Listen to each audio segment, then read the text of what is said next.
Обулбек Осмонбеков, житель Нарынской области, пробежал ультрамарафон на 400 километров от села Талдысу от Башинского района до Бишкека.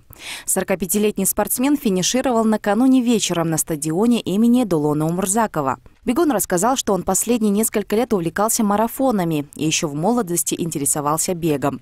С 2017 года спортсмену удалось пробежать 4 марафона, один из которых проводился в Москве. К этому ультрамарафону особых приготовлений у бегуна не было. Он лишь занимался полевыми работами, что и послужило физподготовкой. Первые дни было тяжело. Появились трудности, потому что первые 36 километров я бежал по бездорожью, где щебенка. Плюс еще высокогорный участок, и до Долона был подъем. После того, как спустились, переночевали в Нарыне, отдохнули 3 часа и обратно ночью вышли в путь.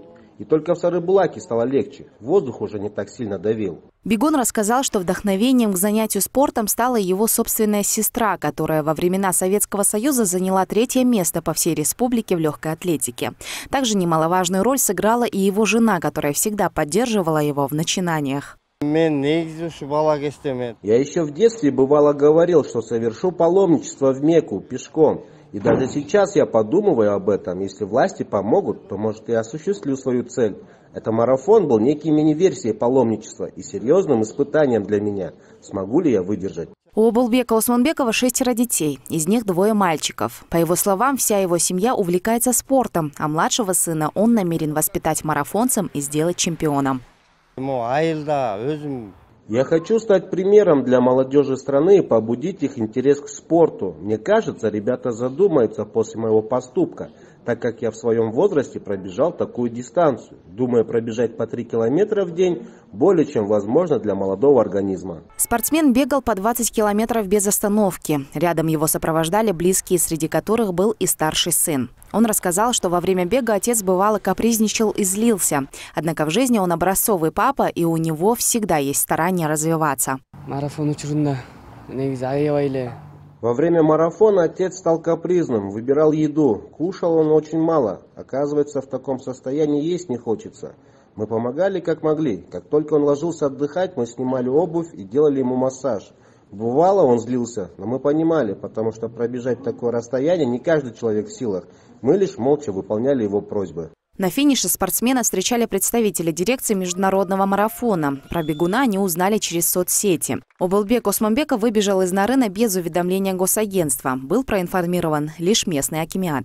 Поэтому по пути агентство не смогло оказать помощь спортсмену. Однако по прибытию его осмотрели медики. Конечно, он сделал себе большой вызов, потому что преодолеть такую большую дистанцию это очень сложно, и эмоционально сложно, и физически сложно.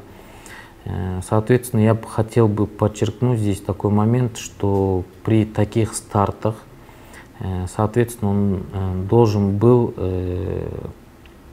переговорить с госструктурами, должно быть медицинское сопровождение, потому что мы знаем, что в различных мероприятиях, в больших мероприятиях есть смертность.